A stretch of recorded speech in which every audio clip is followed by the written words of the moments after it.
نبی کریم صلی اللہ علیہ وآلہ وسلم نے فرمایا کہ اپنے بچے کو ہر کام میں ڈالو مگر 5 اشخاص کے حوالے مت کرنا۔ کفن فروش کے حوالے مت کرنا، کیونکہ کفن فروش میری امت کی موت کی دعا کرتا ہے، حالانکہ روئے زمین سے پیارا مجھے میری امت کا ہر ایک بچہ ہے۔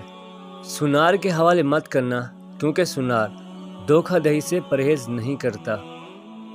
قصاب کے حوالے مت کرنا، کیونکہ اس کے دل سے رحم دلی ختم ہو جاتی ہے۔ گندم فروش کے حوالے نہ کرنا، کیونکہ گندم فروش ذخیرہ اندوزی کرتا ہے، حالانکہ خدا کے نزدیک ذخیرہ اندوز بن کر حاضر ہونے سے بہتر ہے چور بن کر حاضر ہوا جائے۔ بردہ فروش کے حوالے مت کرنا، کیونکہ جبرائیل امین نے مجھے کہا کہ آپ کی امت کے بدترین افراد بردہ فروش ہیں۔